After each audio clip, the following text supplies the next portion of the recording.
how do we strengthen the cord of light? The cord of light is a great meridian that runs from the crown of the head through the body, connects to infinity at both ends. Everyone's cord of light looks a little different, right? They're like faces. Some people's cord becomes truncated early and then goes down, and other people's it splays out more and truncates at some different area, or sometimes it comes in and it goes out. It's all just, everybody's different. Everybody's different. The important thing is that the cord of light is the central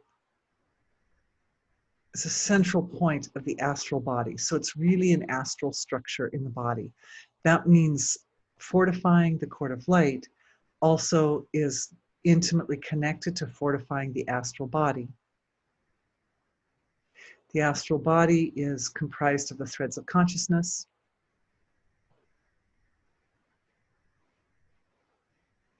Strengthening the threads of consciousness, the filaments of awareness, is a matter essentially at its deepest level of upgrading consciousness itself.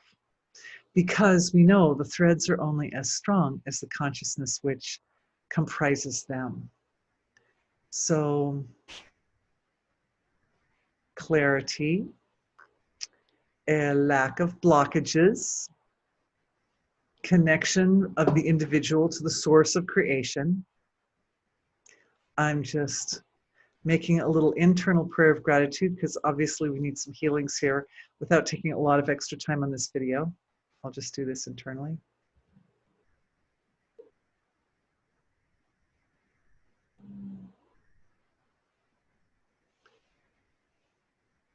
The most profound and efficient thing that we can do to strengthen the cord of light is to make sure that it's well anchored to the source of creation or being.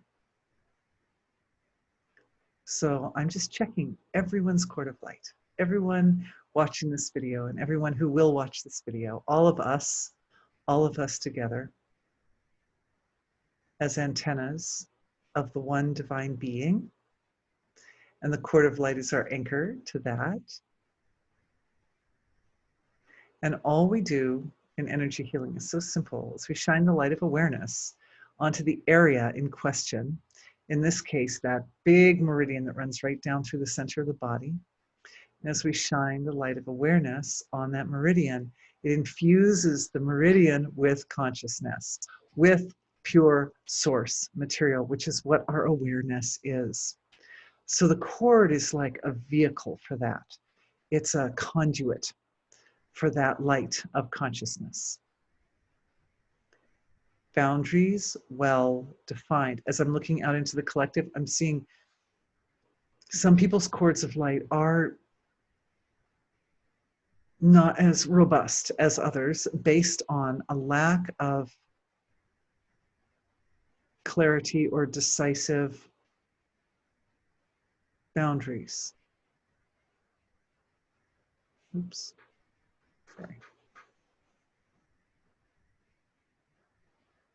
Here's an interesting point. I always get new knowledge when I work with the collective. So thank you all for being with me.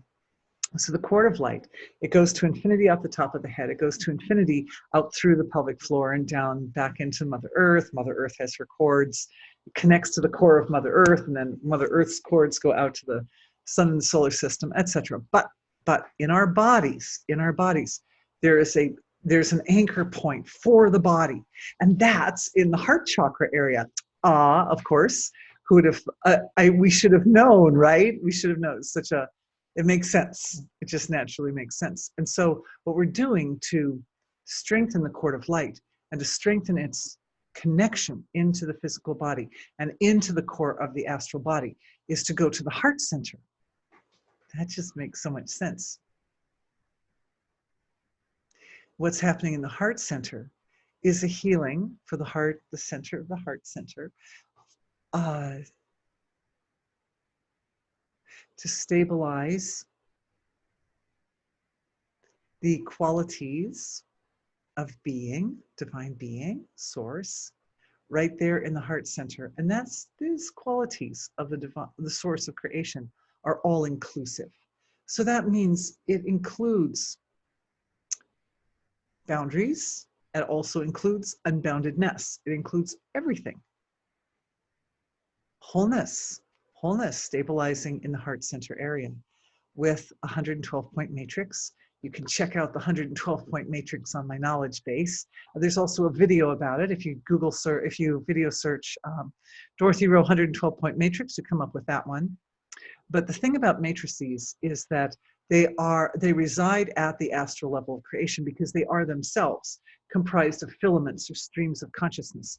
And the 112-point matrix, it stabilizes 112 different perspectives or angles on the transcending process. Or we could say the process that connects the individual with the source of creation. So there's a matrix, it's got 112 nodes and it connects. And the thing about the matrix is because it's comprised of these like sacred geometrical forms of the threads or streams of consciousness, it's a very stable form. You know, when a light medicine comes in, it kind of oozes in and it comes and washes over the heart center or wherever, and then it washes out again like that. But matrices, they stay. And they stay as long as you need them. As long as you need the matrix, it's there for you. So stabilizing that matrix in the heart center. The matrix acts like an anchor that connects this point of, we could say, most manifest expression of the chord of light with the completely unmanifest, completely abstract source of creation, which is at both ends, infinity. It actually kind of makes a loop, right? The chord makes a loop, it comes through us, and it's like its point of strongest contact is here in the heart center, but at the ends going up and down, it goes to infinity, like a necklace, you know? And it's the same infinity at one end as at the other end, so it really is making a loop, which is why the astral body has a torus shape. It's a torus shape, because it's a loop. All right. Not to take too much time on any one question. Honestly, any one of these questions, I could do a whole hour video, but let's go to the next one. Question, could we have a healing for the kidneys? What a great idea.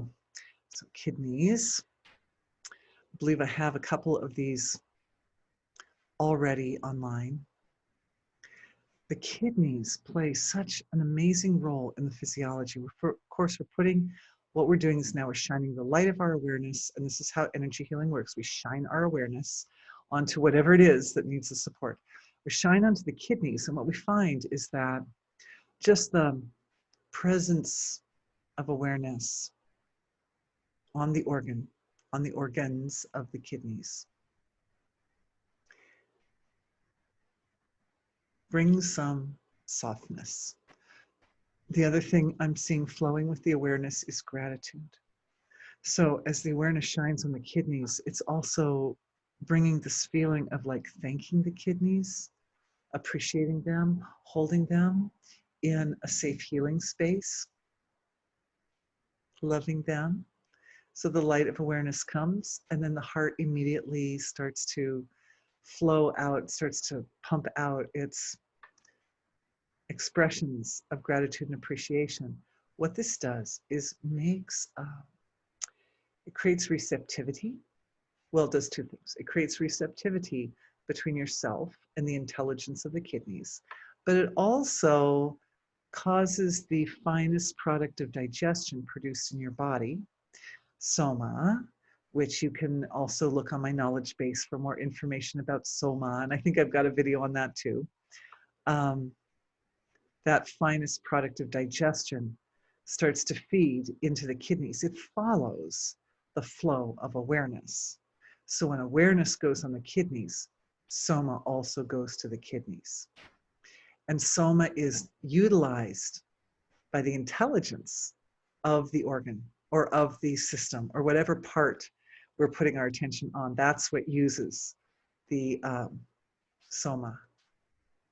It's very, very nourishing, life-giving, enlivening, energy produced by you, produced by your body, feeding the intelligence that makes your body whole and healthy. So the gratitude is flowing, the soma is flowing. The kidneys are just so incredible. One of their most amazing gifts is that they are an organ in our body that interfaces with the mineralogical intelligence of our earth. Kidneys are all about filtering, right? They're all about filtering like the different salts and the different minerals out of the body. It's very interesting how the kidneys have this way of, they have like little tiny, like at a really fine level, they're these little filters, and the ventricle fluid, let's see, the plasma, blood plasma goes through and it carries a lot of materials in it. And then the kidneys filter that plasma and they filter out certain materials, and the kidneys are designed to allow the body to keep certain materials that it needs and let go certain materials it does not need. So discrimination is one of the great gifts that the kidneys bring to the physiology and bring to us. So the thing is, you think, well, I'm discriminating, like we experience mentally the ability to discriminate, but not realizing that the reason that we can discriminate mentally is also because we have these incredible physiologies that also discriminate. When we're not in the human physiology, the consciousness of the human, one's consciousness goes down to very fine, very abstract layers of creation. And there is also types of discrimination go on in the spirit world in the very abstract levels, but the types of discrimination required for this material level of creation is built upon the discriminating functions of the physiology, among other things. You can say, well, discrimination in the field of consciousness comes first, and how well the consciousness discriminates will determine how well the kidneys discriminate. And that's true, but remember, there's a cycle, because it's through the byproduct, the soma byproduct of the physiology, that the fine levels of intelligence are fed. So it's like two hands that help each other, the physical level helps the subtle level, and the subtle level is the foundation for the physical level, and then the physical level feeds and fortifies the subtle level, and so forth. And so there's this cycle that goes on, and this cycle, which is going on now for your kidneys in the arena of discrimination.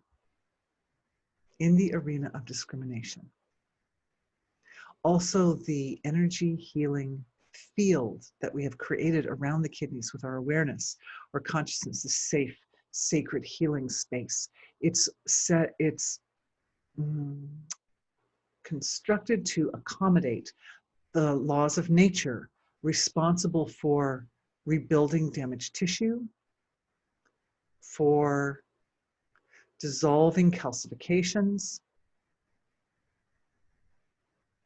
That's created by an light medicine, which is very softening. There's like a softness. And of course, that was carried on the softness of the love and gratitude that we started this part of the healing with. Yes, gratitude softens. Gratitude and love. And of course, gratitude is founded on perception and understanding, right? And love. Because you can't really appreciate something fully unless you really understand it. So the gratitude brings with it a certain element of discrimination, or at least understanding, at least some recognition. And the recognition is essential for the function of the kidneys, because the kidneys have to be able to identify which elements, which minerals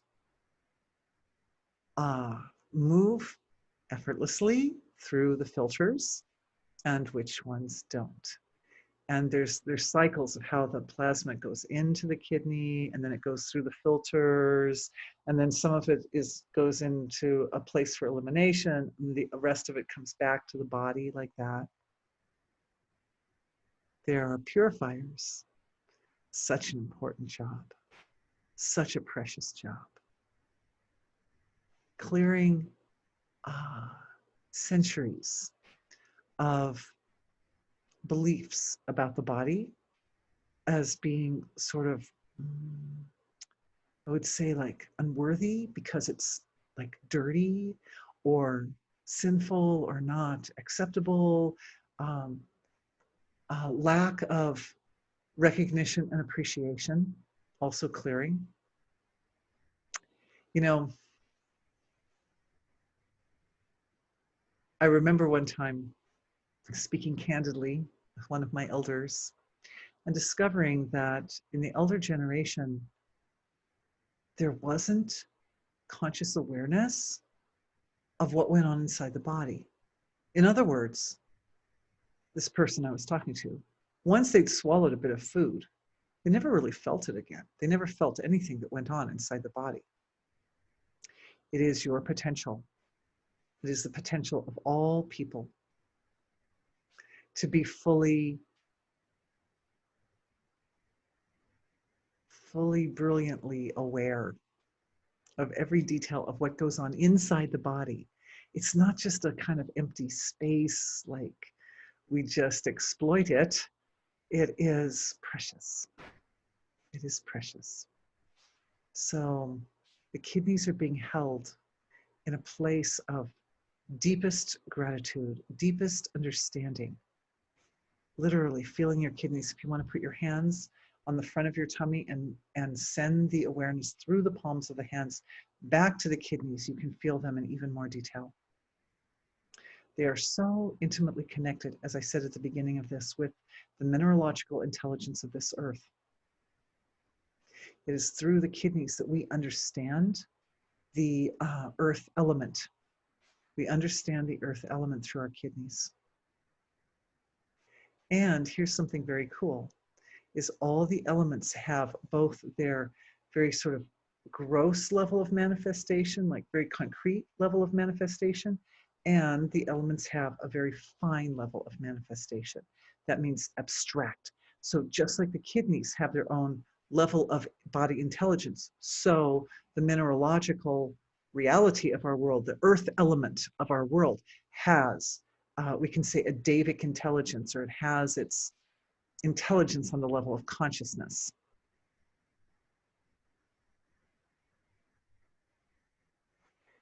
This is a healing for the relationship between the intelligence of the earth element and the intelligence of the kidneys. And just as we bow down in gratitude, in reverence and devotion to our own kidneys during this healing, so the kidneys bow down in reverence and gratitude to the intelligence of the earth element, which is present in all parts of our universe.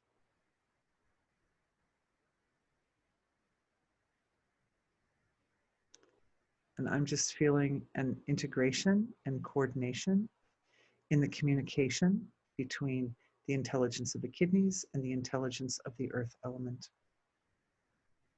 The earth element is like a teacher to the kidneys. It's a teacher to us, but it teaches the kidneys because that's our organ that's designed to really understand that element best of all.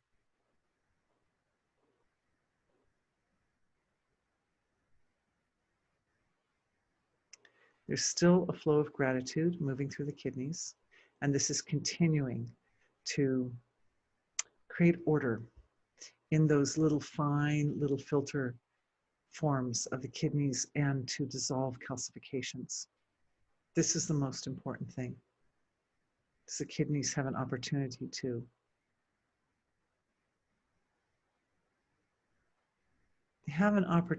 to exercise their flexibility. The filters are very small, of course, but there's a range. There's some give and take in the filters that is being utilized at this time to help eliminate some of the denser calcifications. It's okay.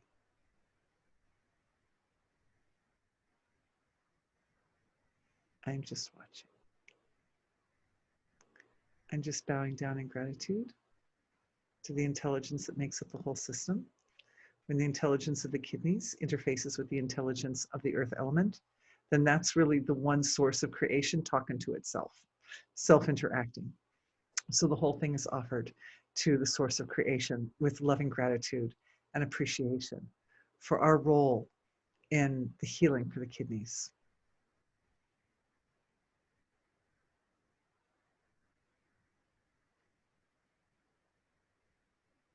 There's also noticing a lot of energy flow that goes up and down through the kidney area. I guess they're major meridians, they're kidney meridians that run through there. So looking to identify any blockages in these meridians and also clear those. Lots of fear. That fear is the main, as I look out into our collective, that fear is the main one. And the fear around various things like fear of separation, fear of the unknown.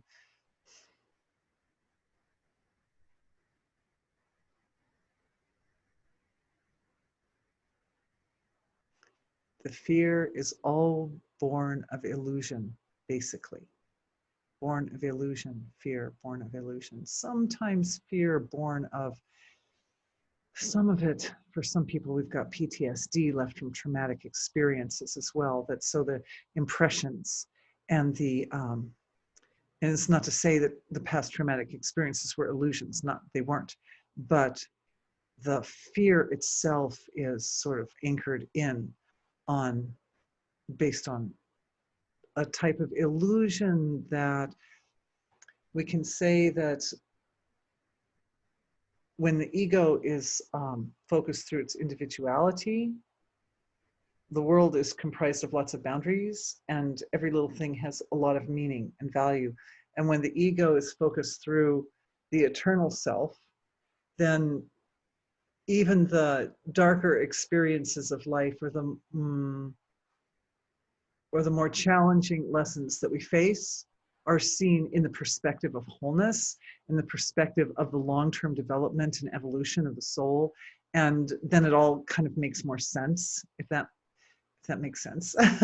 And so in the case of individuals who are suffering from PTSD and memories of childhood traumas and so forth, what's happening is the flexibility, and this is what the kidneys need, is they need more flexibility, the flexibility to move the point of perspective of self, because if we say ego is sense of self, over to the larger level of the more universal point of perspective of ego, then we have access to the resources and the wisdom that allow for a kind of a neutral witnessing ability to handle the most difficult of situations. And even if at the time in the past you were overwhelmed by trauma or difficulty, from the present safer, softer location, you can offer, we offer the God presence, your God presence offers your perspective of wholeness to yourself in the past, thus shifting the point of perspective from the past so that the experience is processed in a more complete and comfortable and holistic manner.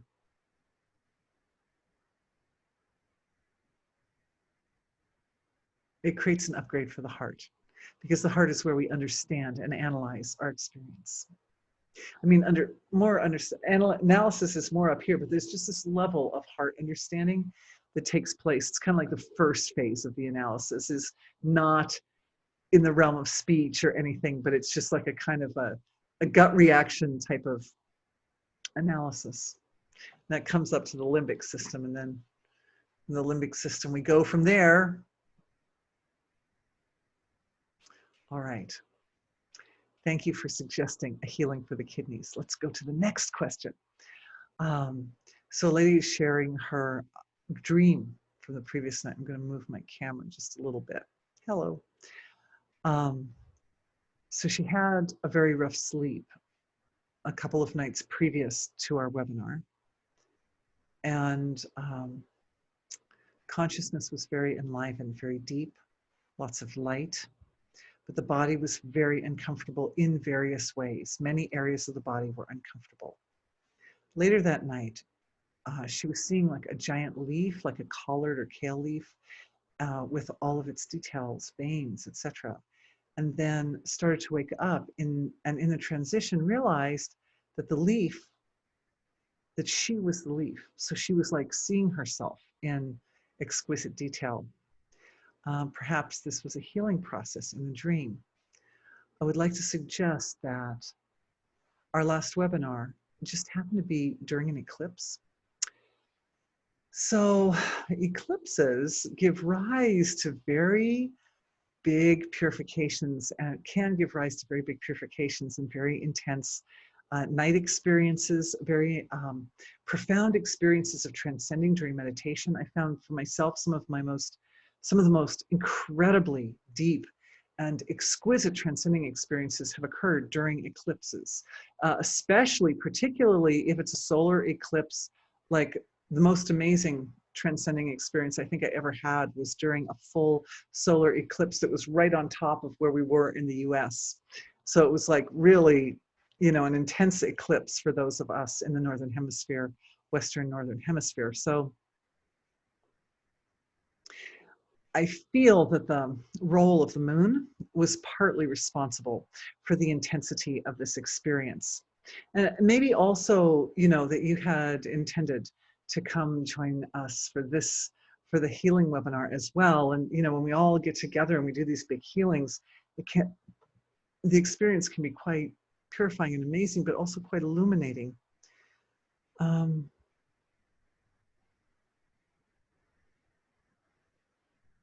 just looking a little deeper. Definitely purification.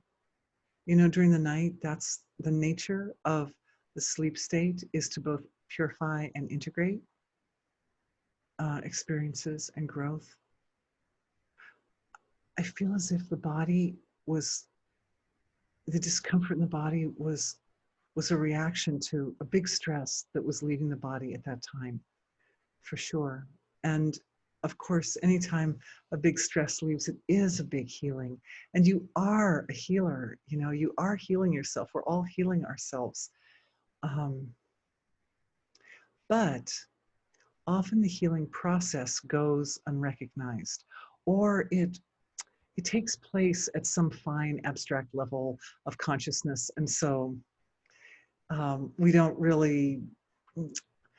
come out and define it that well often, but it is very possible that in dream state, what part of the nature of dream state is that we're working with a kind of malleable environment. Thoughts, appear as things like that. So it's a little bit like experience of being in the spirit realm as well, that thoughts become things. And even in the relative, at some point, as consciousness becomes powerful enough, thoughts become things. But in the dream state, very much so, and very kind of fluidly and liberally, we could say. So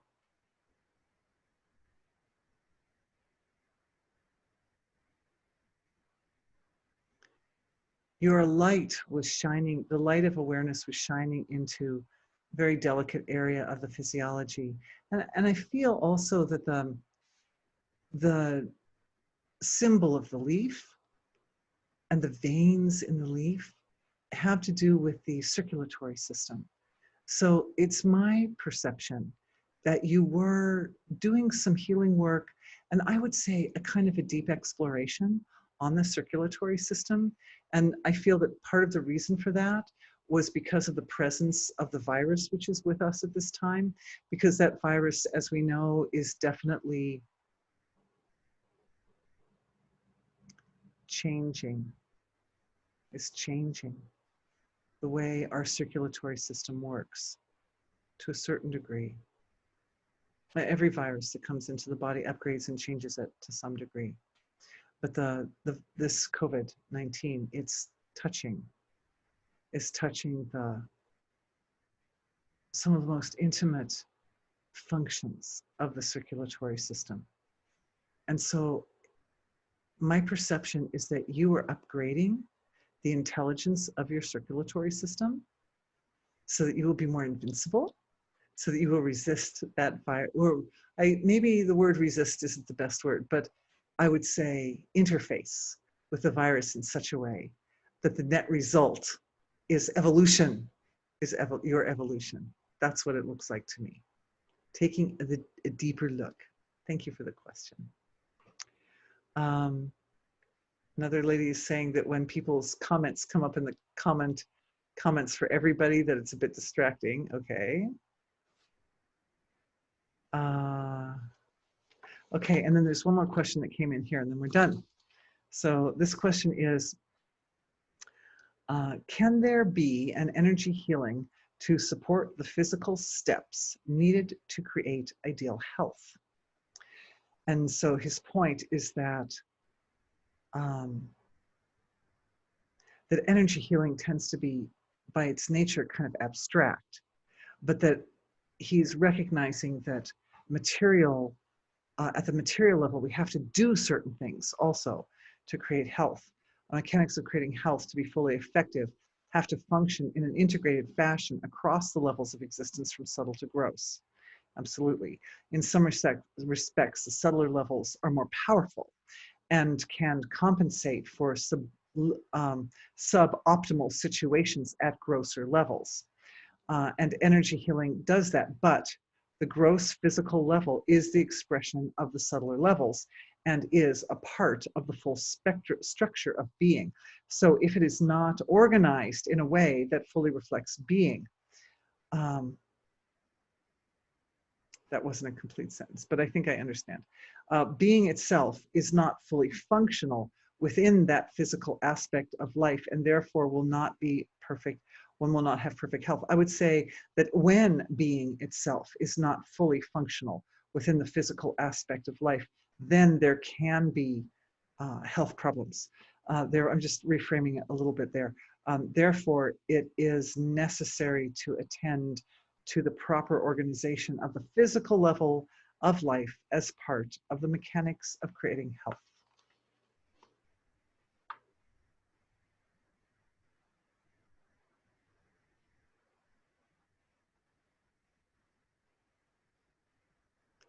Being is present in every point of the physical, non-physical, of the entire creation. So being is ever present. The potential of our physical bodies is greater than our cultural conditioning would lead us to believe. That's why people can have amazing spontaneous remissions from deadly illnesses and things like that. That's why people can do amazing things. It's my perception that our role is to awaken or unblock the potential, the pure potential of the individual from its home. Your pure potential resides at the finest level of creation, right next to the absolute, and unblock that as it rises up through the denser, more manifest levels of the physiology. And that we don't have to be too concerned about how we handle things at the relative level. I think as the unblocking occurs, desires, habits change. Because, for example, he's saying that, we have to do something on the level of the physical in order to promote good health. Well, we all know that there are certain habits that aren't that particularly healthy. But on the one hand, but we also know that you can have people with those habits who live long, healthy lives, and you can have people with those habits who die young of diseases associated with those bad habits, like such as smoking, for example.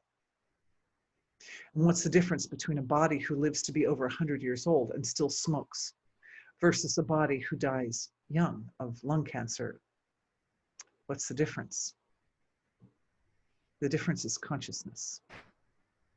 So the fact that energy healing is working across the entire spectrum of manifestation, from the finest all the way up to the grossest and densest level, means that we have this as a tool to support the unblocking of the pure potential and full potential, human potential, so that uh, the five fundamentals, right, of progress, stability, adaptability, purification, integration, and growth. Those are not mine, those are from Maharishi. But these five fundamentals are able to, they're able to express themselves completely. And it's not that I'm saying, it's not that I'm advocating that people smoke or something, but I'm saying that as the pure potential unblocks, people experience that they fall away from habits or behaviors which are damaging to life. As the pure potential unblocks, as the purification occurs. So it comes from both directions. It comes from both directions. And you can say, well, you know, if there's a person who, you know, lives to be over 100 years old and they smoke, and, you know, it just shows like how incredible the human body is, that it can survive 100 years of that or something along those lines. That may be true.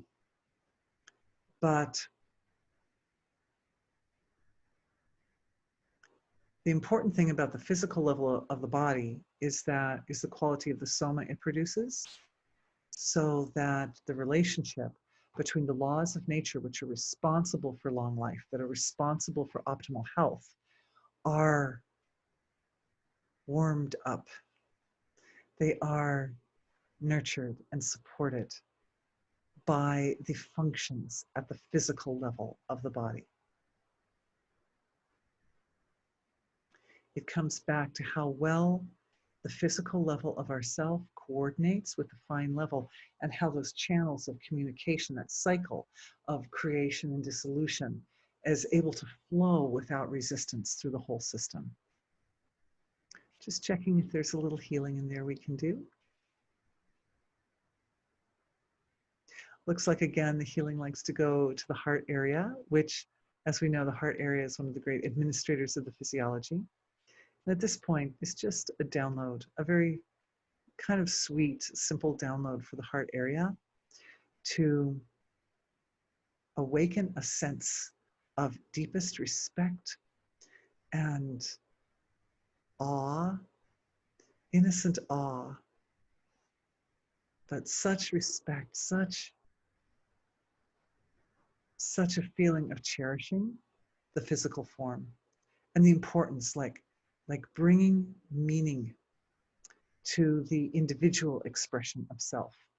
This is really, really important right now. All of us, all of you, all the people out here watching who are advocates or followers of a lot of New Age precepts have to understand that there's been a pattern of looking to individuality or ego or personality and looking at it as something not good. And we have to understand that it is that level of self which is responsible for providing a perspective that makes life meaningful, valuable, interesting. From the perspective of wholeness, there is nothing new. And it doesn't matter who lives and who dies or anything, from the perspective of wholeness. But when wholeness expands and embraces the entire range, from individuality to the most universal level, then from there, it matters. Life matters. And it has to matter. We have to love the body enough, care for the body, understand the body enough that what happens to the body matters. That we're not reckless with the body. We don't take chances with the body. I know this guy. He is not reckless with his body. He's very careful. But that download for the physiology is one of, it's like it releases types of expectations and judgments and assumptions about the body, about the self, so that the relationship between the indwelling soul and the physiology is one of respect and love and awe and admiration and amazing, it activates that sense of just astounding recognition of what it takes to have a human body. It is such an amazing thing.